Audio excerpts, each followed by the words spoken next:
Selamat datang di channel gua. Jadi kali ini gua bakalan ngajak kalian buat ngerjain soal-soal TIU terbaru. Ini adalah TIU soal-soal dari SKD CPNS tahun-tahun sebelumnya.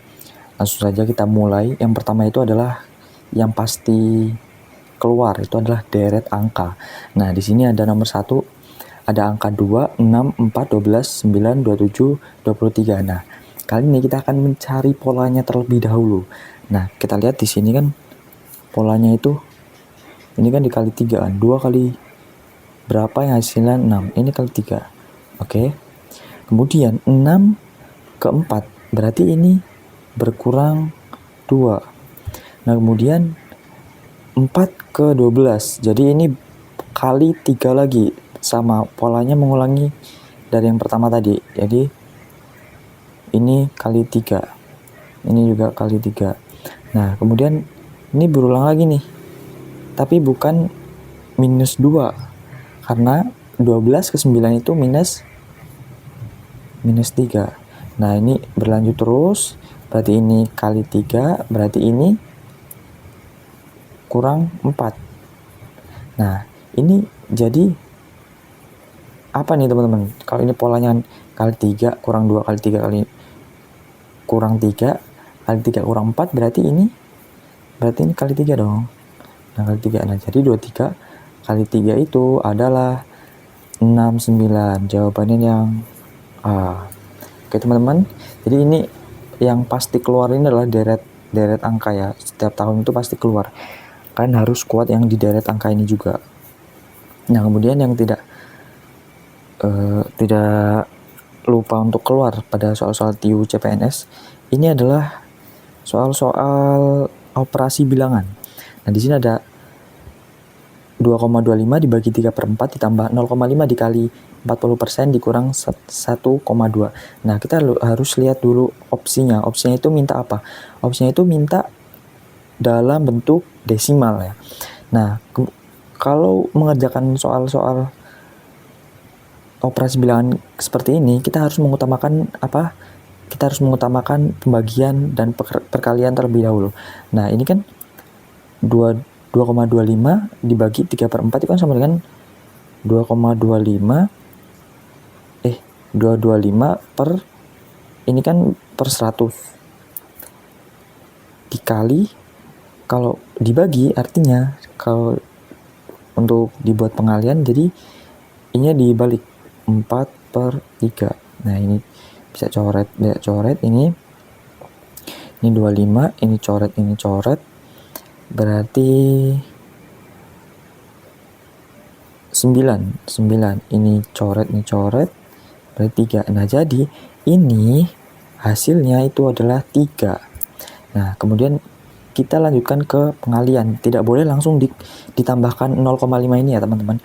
Jadi 5 per 10 dikali 40% itu sama dengan 40 per 100. Jadi ini bisa coret, ini coret. Berarti berapa tuh? Berarti kan ini kan 1, ini 2. Berarti ini 2. Berarti ini 2 per 10 atau 0,2 ya. Pahami. Nah, jadi bisa langsung kita jumlahkan dan kurangi. Jadi ada 3 ditambah 0,2 dikurang 1,2, hasilnya berapa teman-teman? Ini kan 1,2. Ini 0,2-nya habis kan? Nah, kurang 1 aja. 3 dikurang 1 sama dengan 2. Jadi hasilnya itu adalah C, 2,0. Nah, kemudian kita akan masuk ke soal perbandingan. Ini soal yang tidak kalah sering muncul juga ya di soal-soal TIU CPNS ini. Nah, sebuah aula berbentuk persegi dengan panjang sisi 10 meter membutuhkan 40 dus ubin untuk menutup seluruh lantainya. Jika ada aula lain berbentuk persegi panjang dengan ukuran 15 meter dikali 20 meter, berapa dus ubin minimal yang diperlukan? Nah, kalau soal seperti ini kita harus coba ini kita visualisasikan dulu ya. Ada persegi yang sisinya itu 10 meter. Jadi kalau persegi kan sisinya sama kan. Berarti ini 10 meter juga. Nah, ini ini diisi oleh 40 dus. 40 dus. Nah, luas persegi ini adalah 10 kali 10, berarti ini luasnya adalah 100 meter kuadrat. Nah, kemudian jadi 100 meter kuadrat ini berisi 40 dus. Nah, kemudian ada berbentuk persegi panjang. Kita buat persegi panjangnya. Ada persegi panjang yang ukurannya itu 15 kali 20 meter. Nah, jadi luasnya berapa nih teman-teman? Jadi 300 meter kuadrat. Nah, kita cari berapa dus untuk mengisi luas persegi panjang yang isinya yang luasnya itu 300 meter kuadrat. Nah, kita harus bisa cari perbandingan. Kan 100 meter kuadrat ini butuh 40 dus. Nah, kalau 300 itu berapa dus? Nah, kita bisa langsung buat perbandingan ya. Jadi ini langsung bisa kita buat perbandingan langsung. 100 per 300. Lu mati. Flashnya mati coy. Flashnya mati gak apa-apa. 40 per X. Nah, ini bisa coret, ini bisa coret. Berarti X-nya kali sini 3 kali 40 hasilnya adalah 120. 120 hasilnya adalah C, teman-teman. Oke, kita lanjut ya. Kita akan bahas 5 soal ya. Nah, ini juga ada. Oke, jadi HP saya terlalu panas dan tidak bisa menyalakan flash. Kita akan langsung aja ya. Nah, dalam sebuah rak buku terdapat 5 jenis buku: matematika, fisika, biologi, kimia, dan sejarah. Nah, ini adalah panduan tentang bagaimana buku-buku ini disusun. Nah, jadi yang harus lo ketahuin adalah soalnya ini mintanya apa. Nah, ini kan soalnya kan urutkan buku dari yang paling atas.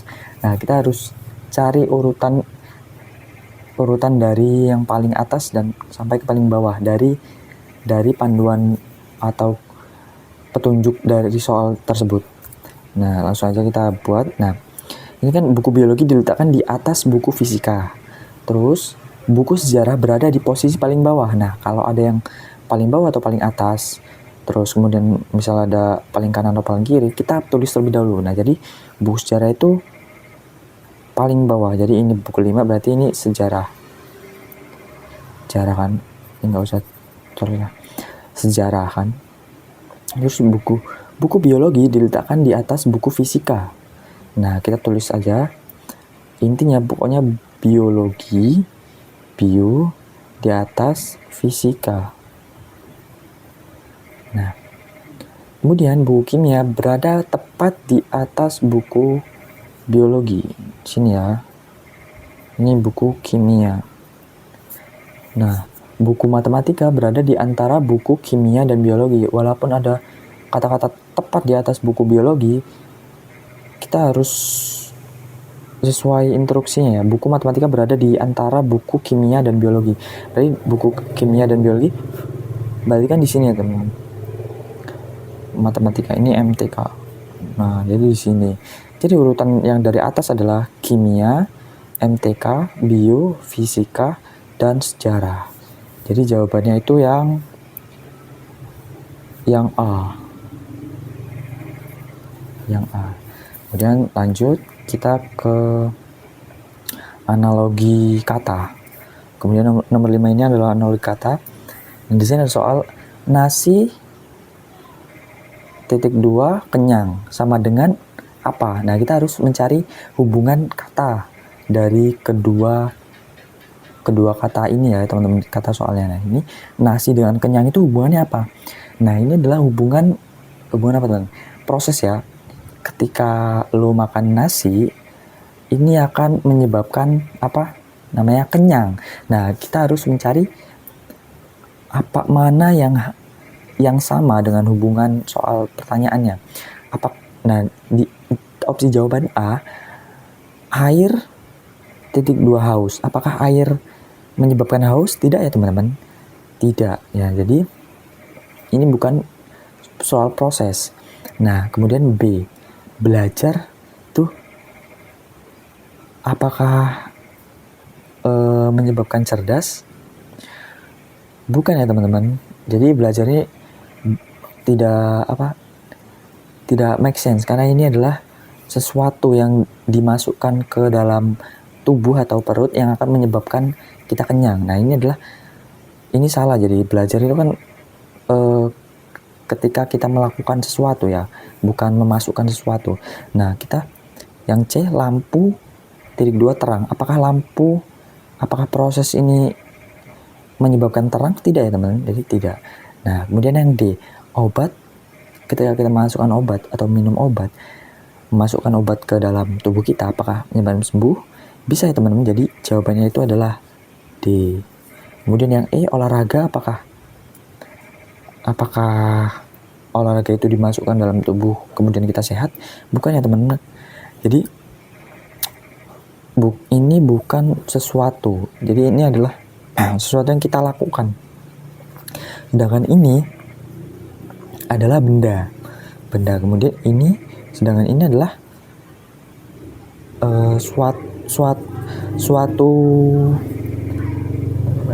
suatu kelakuan kita yang menyebabkan sehat. Jadi ini tidak termasuk. Jadi jawabannya yang D. Kemudian ini buat PR teman-teman ya, ini penelitian dengan kata kesimpulan. Nah, disejarkan sama dengan apa nih? Yang A itu pertandingan kemenangan, yang B persidangan vonis, C perjalanan tujuan, D perencanaan pelaksanaan, E pembelajaran kelulusan. Nah, ini mana yang teman-teman? Tulis kolom komentar kalau tahu.